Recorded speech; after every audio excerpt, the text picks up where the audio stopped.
नमस्कार, आप देख रहे हैं आर्यावर्त टाइम्स। मैं हूं निहारिका सिंह। आज बात करेंगे सीमांचल के उस सियासी और रणनीतिक हलचल के जिसने बिहार ही नहीं बल्कि पूरे देश का ध्यान अपनी ओर खींच लिया है। केंद्रीय गृह मंत्री अमित शाह का 3 दिवसीय सीमांचल दौरा कई मायनों में बेहद अहम माना जा रहा है। पूर्णिया की धरती से उन्होंने स्पष्ट संदेश दिया, नेपाल हमारा मित्र राष्ट्र है, लेकिन सुरक्षा से किसी भी कीमत पर समझौता नहीं होगा। साथ ही पाकिस्तान और चीन की हर हरकत पर भारत की पैनी नजर है। भारत नेपाल की लगभग 1750 किलोमीटर लंबी खुली सीमा दशकों से दोनों देशों के बीच मैत्री और विश्वास का प्रतीक रही है।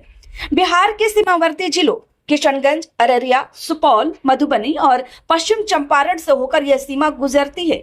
लोगों का आना जाना बिना वीजा पासपोर्ट के होता है। यह व्यवस्था दोनों देशों के सांस्कृतिक, सामाजिक और आर्थिक रिश्तों को मजबूत करती है, लेकिन बदलते वैश्विक और क्षेत्रीय परिदृश्य में यही खुली सीमा सुरक्षा एजेंसियों के लिए बड़ी चुनौती भी बन गई है। इसी पृष्ठभूमि में गृह मंत्री अमित शाह का सीमांचल दौरा बेहद महत्वपूर्ण माना जा रहा है। अपने 3 दिवसीय प्रवास के दौरान उन्होंने किशनगंज, अररिया और पूर्णिया में सीमावर्ती जिलों के अधिकारियों के साथ लंबी और विस्तृत बैठकें की।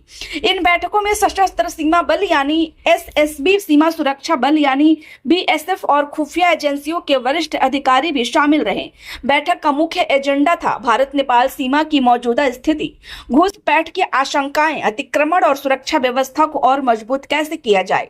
पूर्णिया में आयोजित कार्यक्रम में अमित शाह ने साफ शब्दों में कहा कि नेपाल भारत का मित्र है, हमारी ऐतिहासिक और सांस्कृतिक साझेदारी है, लेकिन सीमा सुरक्षा के सवाल पर कोई ढिलाई बर्दाश्त नहीं की जाएगी। उन्होंने अधिकारियों को स्पष्ट निर्देश दिए कि हर गतिविधि पर नजर रखी जाए, स्थानीय प्रशासन और केंद्रीय एजेंसियों के बीच समन्वय मजबूत हो और किसी भी संदिग्ध गतिविधि को तुरंत चिन्हित कर कार्रवाई की जाए।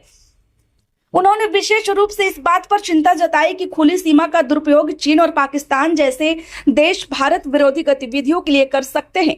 खुफिया रिपोर्टों के आधार पर यह आशंका जताई जा रही है कि फर्जी दस्तावेजों, हवाला नेटवर्क और अवैध घुसपैठ के माध्यम से असामाजिक तत्व सीमा पार कर सकते हैं।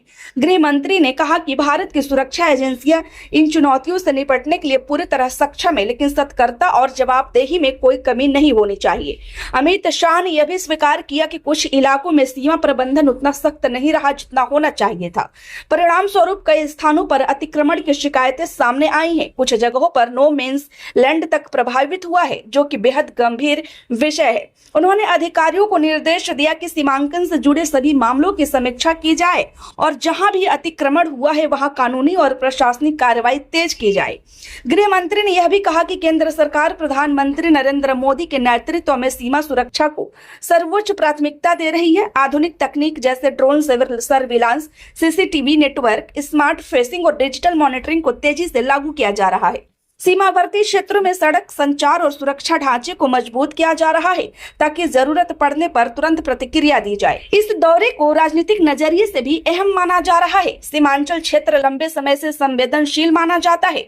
यहाँ की सामाजिक संरचना, जनसंख्या संतुलन और अंतर्राष्ट्रीय सीमा की निकटता इसे रणनीतिक रूप से महत्वपूर्ण बनाती है। ऐसे में गृह मंत्री का स्वयं आकर स्थिति की समीक्षा करना यह दर्शाता है कि केंद्र सरकार इस क्षेत्र को लेकर कितनी गंभीर है।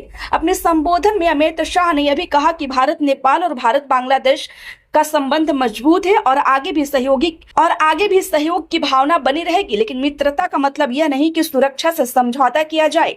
उन्होंने कहा कि अगर कोई भी ताकत भारत की संप्रभुता और अखंडता को चुनौती देने की कोशिश करेगी तो उसे मुंहतोड़ जवाब दिया जाएगा। स्थानीय प्रशासन को निर्देश दिए गए हैं कि सीमा से सटे गांवों में जागरूकता अभियान चलाए जाए, संदिग्ध गतिविधियों की सूचना तुरंत सुरक्षा एजेंसियों को दी जाए, साथ ही सीमा पर रहने वाले लोगों के साथ संवाद बढ़ाया जाए ताकि वे भी सुरक्षा व्यवस्था का हिस्सा बन सके।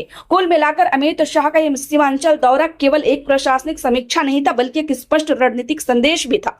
भारत अपनी सीमाओं की सुरक्षा को लेकर पूरी तरह सजग है। नेपाल हमारा मित्र है, संबंध मधुर है, लेकिन सुरक्षा सर्वोपरि है। पाकिस्तान और चीन की हर गतिविधि पर नजर है और किसी भी साजिश को सफल होने नहीं दिया जाएगा। वैसे आपकी क्या राय है, हमें कमेंट में जरूर बताएं। खबर अच्छी लगी हो तो लाइक करें, कृपया चैनल को सब्सक्राइब करना ना भूलें। धन्यवाद।